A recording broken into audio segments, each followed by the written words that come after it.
Pathetic boy. You never had a head for success, my dad told me. You'll always be a dreamer, Killian, not a doer, he sneered, his voice echoing in my skull. Not long after, I was trending nationwide. I'd just been announced as one of the youngest male founders on Wall Street. At the family barbecue, everyone went silent when I rolled up in my Lamborghini. My sister's jaw dropped, and whispers spread like wildfire among the cousins. My name is Cillian Ward. I'm 24 years old, and I built a financial technology startup from scratch in Savannah, Georgia. Where I'm from, success means calloused hands and a sunburned neck. My father, Ronan, ran a construction business for 35 years and measured a man's worth by physical labor. When I chose finance over following him into the family business, the disappointment in his eyes cut deeper than any hammer could strike. "You're throwing away our legacy for fairy tales," he spat at me that night. For 4 years, I'd been working on an algorithm that could predict market trends better than the big firms. Nights, weekends, holidays, all spent hunched over my laptop while my friends were out living their lives. My dad would walk past my room, shake his head, and mutter something about boys playing with computers. "Get a real job before you crash and burn," he'd taunt, slamming my door. Each time I'd work another hour just to prove him wrong. Last month, I overheard him talking to my uncle at our family dinner. "Killian will be back swinging a hammer by fall," he said, laughing. "That boy couldn't sell ice in a heat wave. He's wasting his life on pipe dreams," Uncle Liam chuckled, clinking beers. I didn't say anything, just ate my dinner, helped clean up, and drove back to my apartment to finalize the biggest deal of my life. My phone buzzed with a text from Dad. "Don't embarrass us again." I grew up watching my father build his construction company from a single van to a fleet of 25. Every summer from age 13, I worked for him, laying bricks, pouring concrete, hauling lumber under the Georgia sun. He taught me the value of hard work. But somewhere along the way, he confused hard work with hard labor. "You'll never understand sacrifice," he'd say, tossing me sweat-soaked gloves. When I got accepted to Georgia State University's business program, he barely acknowledged it. "College boys think they know everything until they meet the real world," he said, handing me a $30.00 bill for the road. That was his version of a send-off. My mother, Clara, was different. She slipped me $600.00 she'd saved from her nursing salary and whispered, "Go make something of yourself that makes you happy." "Don't let him dim your light," she added, her eyes fierce. She never said it in front of my dad. During sophomore year, I developed an algorithm that caught the attention of one of my professors. "This could revolutionize how regular people invest," he told me. "You're sitting on a goldmine, kid," he urged, handing me a venture capital contact. I dropped out the next semester to focus on building it into something real. When I called home to explain, my mother cried. My father hung up. "You're a disgrace," his voicemail later growled. For the next 3 years, I lived off instant noodles and worked out of a cramped apartment with 2 roommates. One venture capitalist after another turned me down. Too young, they said, not enough experience. Each rejection email I'd print out and tape to my wall, not as motivation, but as a reminder of who didn't believe in me. Declan Morse, my roommate from freshman year, stuck by me. He'd bring me food when I forgot to eat, proofread my pitches, and never once questioned whether I'd make it. "You're the smartest person I know," he'd say. "Just don't forget us little people when you're rich. When you make it, I want a front row seat to your dad's face," he joked. Meanwhile, my father's comments grew sharper. At Thanksgiving, he introduced me to his clients as my son who's still figuring things out. "He's chasing fantasies instead of real work," he told them, smirking. At Christmas, he suggested I apply for a foreman position at his company, since that computer thing isn't working out. "You're not cut out for the big leagues, Killian," he said over eggnog. I noticed how he'd suddenly changed the subject whenever I tried to explain my work. How he'd interrupt me mid-sentence to point out a neighbor's sturdy new deck. How he never once asked to see what I was building. "You're embarrassing yourself with this tech nonsense," he'd snap, turning away. On my 24th birthday, I got an email from Ironclad Ventures, one of the largest hedge funds on the East Coast. They wanted to license my technology exclusively for $16 million, 0 cents. I read the email 19 times, standing in my kitchen, coffee growing cold in my hand. I called Declan first. He screamed so loud I had to hold the phone away from my ear. "You did it, man. Shove this in Ronan's face," he shouted. Then I called my mother. She cried again, but different tears this time. "I always knew you'd soar," she sobbed, voice breaking. I didn't call my father. 4 days later, I signed the contracts in Boston. The ironclad executives took me to dinner at a restaurant where the menu had no prices. The CEO, a woman named Eleanor Hargrove, raised her glass. "To the future of finance," she said. Everyone clinked glasses. I smiled, but all I could think about was my father's voice. "Pathetic boy. You never had a head for success." "You're rewriting the game, Killian," Eleanor whispered, her eyes gleaming. That night in my hotel room, I got a text from my cousin Nolan, the only person in my family who ever showed interest in what I was building. "Just saw the Financial Times article. Holy Killian, you're famous." "Uncle Ronan's fuming at the newsstand," he added with a winking emoji. I opened my laptop. There it was, my face, my company, my story splashed across financial news sites. 24-year-old dropout lands 9-figure deal with Wall Street giant. The article mentioned my age 3 times, as if it were the most remarkable thing about me. A rival CEO emailed me. "Your dad called me, saying it's all fake. Prove him wrong." I closed the laptop and stared out at the Boston skyline. I wasn't angry anymore. I wasn't hurt. I just felt clear, like fog lifting off the Savannah River back home. I knew exactly what I needed to do. The next morning, I walked into a Lamborghini dealership wearing jeans and a t-shirt. The salesman ignored me until I mentioned the price range I was considering. "Kid, you sure you're in the right place?" he sneered, eyeing my sneakers. 3 hours later, I drove out in a black Lamborghini Huracan. Not because I particularly wanted one, but because I needed a message that couldn't be misinterpreted. I didn't call ahead before driving home to Savannah. I knew my father's annual Labor Day barbecue would be happening, the one where he invited all his clients, employees, and extended family to show off his success. I checked my phone. Nolan texted. "He's bragging about his new contract. Wait till he sees you." I timed my arrival for exactly 3:00 when everyone would be gathered in the backyard. As I pulled into the driveway, the roar of the engine drew eyes before the car was even visible. I parked next to my father's pickup truck, the one he'd always been so proud of, and took a deep breath. This wasn't about revenge. This was about finally being seen. I stepped into the backyard carrying nothing but my car keys. The conversation stopped like someone had hit a pause button. My mother's hand flew to her mouth. My aunt gasped, "Is that Killian?" as kids ran to the fence. My father stood at the grill, spatula in mid-flip. "Sorry I'm late," I said, walking toward him. Traffic from Boston was terrible. He recovered quickly, putting on the smile he used for clients. "Well, look who decided to grace us with his presence." He clapped me on the shoulder too hard. "Whose car did you borrow to make that entrance, son?" The guests laughed. "Some rich buddies, right?" a client jeered, egged on by Dad's grin. "I didn't. It's mine," I said quietly. "Bought it yesterday," he nodded, winking at Uncle Liam. "And I'm buying a private jet next week." More laughter. I pulled the title from my back pocket and handed it to him. His face changed as he read it. His hands shook, betraying his forced calm. He folded it carefully and handed it back. "Must be nice to have rich friends who trust you with their toys," he said, turning back to the grill. "Grab a plate. Your mother made coleslaw."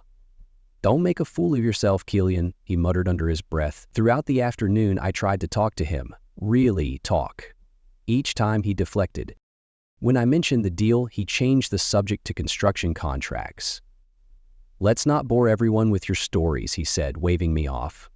When I tried to explain the technology, he suddenly needed to refill the cooler. When his business partner asked me about the Financial Times article, my father interrupted. "Don't believe everything you read, Mike. Journalists exaggerate everything these days. He's just a kid playing pretend," he told Mike loud enough for all to hear. By evening, most guests had left.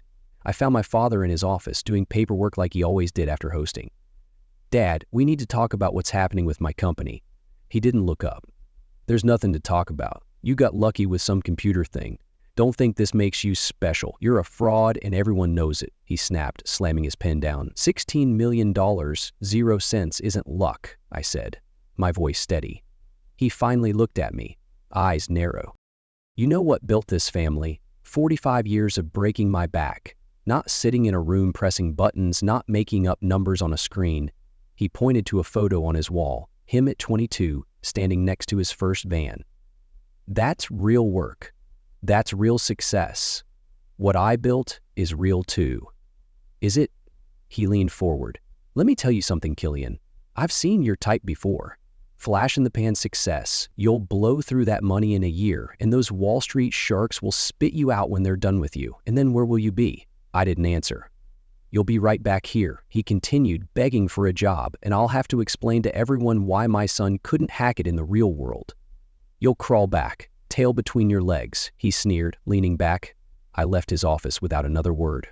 In the kitchen, my mother was washing dishes. She turned, drying her hands. He's proud of you, she said softly. He just doesn't know how to show it. He's tearing you apart to save face, she admitted, tears welling. I shook my head. No, Mom, he's threatened. The next morning, I got a call from my cousin Nolan. Uncle Ronan's telling everyone your deal fell through and you lied about everything. He said you rented that car to show off. He's calling you a con artist at the VFW, Nolan warned, voice tense. Something cold settled in my chest. Not anger, just certainty.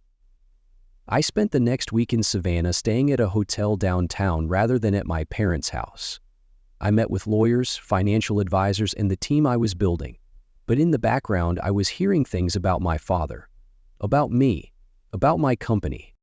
Declan texted me, your dad came by the apartment looking for you, asked a bunch of questions about where the money's going. He tried to bribe me for dirt, Declan added, furious. My aunt called. Ronan told everyone at church that you're in some kind of legal trouble with those Boston people. Is everything okay? He's spreading rumors you're bankrupt, she whispered, horrified. Even Eleanor from Ironclad reached out, just checking in. Someone claiming to be your father called our office asking for details about our agreement. Obviously, we didn't provide any. He sounded desperate, Cillian. Be careful, she cautioned. I drove to my parents' house on a Thursday afternoon when I knew my father would be working. My mother let me in, nervous energy in her movements as she made coffee. Her hands trembled, spilling grounds on the counter. Mom, what's going on with Dad? She sat down, hands wrapped around her mug. He's worried about you, that's all. Worried enough to tell people I'm a liar? Worried enough to call my business partners? She looked down. Your success challenges everything he's built his identity around. That's not my problem. No, she agreed quietly, but he's making it your problem. She hesitated. There's something else. The business is struggling. Has been for years. The new construction chains are undercutting his prices. He can't compete. He's been hiding it from everyone, even me, she confessed, voice breaking. The revelation hit me harder than I expected. Why didn't he tell me? Pride, she said simply. The same reason he can't celebrate your success. In his mind, if he admits your way worked, it means his way failed. He's terrified you've outgrown him, she whispered, gripping my hand. I left my mother with a promise to fix things. But as I drove away, I realized the problem went deeper than I thought. This wasn't just about my father's pride. It was about his fear. Fear that I represented a future that had no place for men like him. That evening, I called Uncle Seamus, my father's younger brother and business partner. We met at a bar downtown. The place was dim, reeking of stale beer and regret. He remortgaged the house, Seamus told me, staring into his beer, 4 years ago. Put everything into the business, new vans, new equipment, trying to keep up with the big companies. It's not working. Why are you telling me this? Seamus looked up. Because yesterday he asked me if I thought you'd be willing to invest your computer money in the construction business. He's planning to approach you about it. He's betting on your failure to save himself, Seamus said grimly. I sat back. He doesn't believe my success is real, but he wants my money. He believes it's real. He just can't admit it. Seamus sighed.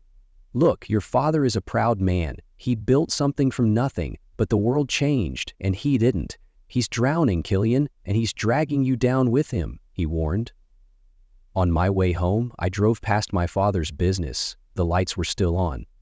I parked across the street and watched him through the window, hunched over paperwork. His silhouette looked frail, a shadow of the giant I once knew. For a moment, I saw him clearly, not as my father, but as a man running out of options, clinging to a past that was disappearing. I realized then that his attacks on me weren't just about resenting my success. They were about using me to explain his failure. If my way was wrong, then his way wasn't failing. It was just underappreciated in a world that no longer valued real work. The next morning, I received a text from him. Need to discuss business opportunity. Dinner tomorrow, 6:00 p.m. Don't waste my time, Cillian, he added, his tone biting. I texted back one word, yes. I didn't go to dinner. Instead, I spent the day setting things in motion. First, I called Eleanor at Ironclad. I need information on construction companies in the Savannah area, specifically which ones are acquisition targets and which are expanding. Your father's been sniffing around our contacts, she revealed, her voice sharp. By noon, I had a list of the 3 biggest players in the region. By 4, I had meetings scheduled with 2 of them. Next, I called a commercial real estate agent. I'm looking for properties suitable for a tech incubator, preferably in Savannah's old industrial district. The agent hesitated. Word is, your dad's trying to block new tech firms here. The following morning, I met with Build South Solutions, the largest construction company in the state. The owner, Malcolm Reed, was expanding aggressively. We've had our eye on Ward Construction for a while, he admitted after I explained my interest. Prime service area, loyal customer base, but Ronan won't even take my calls. He badmouthed you to my board last week, Malcolm confided, frowning. What if I could change that? I asked.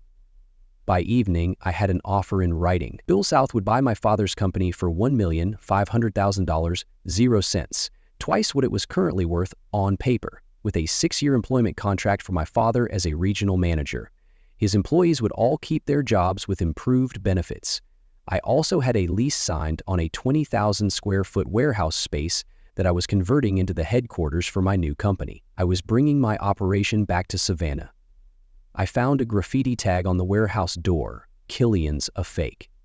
The final piece came together when I hired Nolan, who had just graduated with a business degree, as my chief operating officer. Are you serious? He asked when I made the offer. I've never run anything. Neither had I told him, but you believe in what we're building. That's what matters. Ronan called me a traitor for even talking to you, he admitted, shaken. 4 days after missing the dinner with my father, I still hadn't returned his increasingly irritated messages. His voicemails grew hostile. You ungrateful brat, you owe me. Instead, I walked into his office unannounced, carrying a folder. He looked up, anger flashing across his face. So, you decided to grace me with your presence after standing me up. You think you're better than me now? He roared, slamming his fist. I placed the folder on his desk. This is more important than dinner. What is this, your big investment in my company? His tone was mocking. No, it's an acquisition offer from Build South. They want to buy Ward Construction. The color drained from his face. You went behind my back. You betrayed your own blood, he shouted, voice cracking. I went ahead of you, I corrected. The business is failing, Dad. You and I both know it. This offer keeps your legacy intact. Your employees keep their jobs. You get to stay on as regional manager with profit sharing. So that's your plan? Sweep in with your Wall Street connections and take over the business I've built? His voice was rising. You're tearing down my life's work, he accused, eyes wild. I shook my head. The business you built is dying. This saves it. He stood up, trembling slightly. Get out. There's one more thing, I said, reaching into my jacket. I placed a key on his desk. This is for you. He stared at it. What's this supposed to be? It's the key to my Lamborghini, considered a gift. His eyes narrowed with suspicion. I don't want your charity. I don't need your pity, you smug bastard, he spat, shoving the key back. It's not charity, it's an advance. I headed for the door, then turned back. The offer expires in 72 hours. After that, Build South approaches your competitors. Think about your employees, Dad. Think about Mom. As I walked out, I heard him pick up the key. His chair creaked as he collapsed into it, defeated. The next morning, I got a text from my mother. He drove the car this morning. Didn't say a word about it, but he drove it. He cried when he thought I wasn't looking, she added, her words heavy. By evening, my father had called Malcolm Reed at Build South. 36 hours after that, they had a deal in principle. I watched from a distance, saying nothing as my father signed away the business he'd built over 45 years. He looked smaller somehow, sitting at that conference table. His hands shook as he signed, a man unmoored. But when he walked out, the keys to my Lamborghini still in his pocket, his shoulders were straight. 3 months later, I stood on a makeshift stage in my newly renovated headquarters. Around me were 250 people, my employees, local business leaders, journalists, and family members. My father stood in the back, arms crossed, still uncomfortable in spaces like this. His old crew watched, some nodding, others whispering about his fall. Today, we are officially launching Apex Analytics, I announced. Our mission is to make financial technology accessible to everyone, not just Wall Street firms, and we're proud to be doing it right here in Savannah. Applause filled the room. Cameras flashed, capturing my father's stony face. I continued. We're also announcing our first local partnership. Apex is investing $2,500,000, 0 cents, in Build South Regional Holdings, the newly formed parent company of several construction businesses, including the former Ward Construction. Murmurs rippled through the crowd. My father's head snapped up. His old rival, now his boss, clapped loudly, grinning. As part of this investment, we're launching a technology initiative to help traditional service businesses compete in the digital economy. And I'm pleased to announce that Ronan Ward will be heading this initiative as Director of Traditional Industries. The room erupted in applause. I looked directly at my father for the first time. His face was unreadable. A single tear betrayed him, quickly wiped away. Ronan has built something valuable over 45 years. Knowledge that can't be coded into an algorithm. Experience that can't be learned in a classroom. By combining his expertise with our technology, we're not replacing the old with the new. We're building something better than either could be alone. He's still the heart of this town, I added, my voice catching. After the presentation, as people mingled and celebrated, my father finally approached me. "You planned this all along?" he said. It wasn't a question. "You outsmarted me, son," he admitted, voice low and raw. "I planned to build something that matters," I replied. "The rest just fell into place." He looked around at the buzzing activity, the employees hurrying past with purpose, the sign with my company's name on the wall. "Your name's not on the building," he observed. "Neither was yours," I said. "But everyone knew who built it. For the first time since I was a child, I saw something like respect in his eyes. Not approval, we were beyond that now, but recognition. One builder to another. He held out his hand. I took it. His grip was firm, like he was reclaiming something lost. "The Lamborghini stays with you," I told him. "Consider it a signing bonus." A hint of a smile crossed his face. "I already sold it, bought a truck instead." He paused. "Put the rest in your company stock." "I'm betting on you, Killian," he said, his voice breaking slightly. 8 months later, I sat in my office overlooking the Savannah River. On my desk was a framed article from the Savannah Business Journal. Local tech firm partners with traditional industries, creating 200 new jobs. A photo showed me and Ronan side by side, a rare moment captured. My father and I weren't close, probably never would be, but we'd found a different kind of relationship. Once a week, we had lunch to discuss the traditional industries program. He'd started bringing in other business owners. Plumbers, electricians, carpenters, men like him who were being left behind by technology. They don't need handouts, he told me during our last meeting. They need tools that make sense for them. You're giving them a fighting chance, he said, pride flickering in his eyes. And I listened, really listened, because he was right. The partnership with Build South had exceeded everyone's expectations. My father's expertise, combined with our technology platform, had expanded their business across 4 states. The same employees who once worked for him now had stock options and better health care. They toasted Ronan at their annual picnic, calling him their savior. My mother had finally quit her nursing job and was traveling, something she'd always wanted to do but never could afford. "Your father actually took a painting class with me in Spain," she told me, laughing during our weekly call. "Can you believe it? He painted you, Cillian."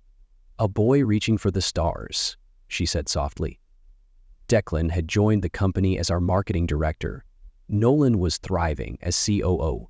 We'd hired 40 graduates from local colleges, creating a pipeline of talent that didn't need to leave Savannah for opportunity. The mayor shook my hand, calling me Savannah's prodigal son. As for me, I'd traded proving myself for building something lasting.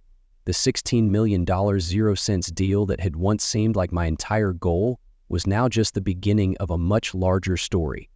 My vision board now held sketches of community tech hubs, not just profit margins.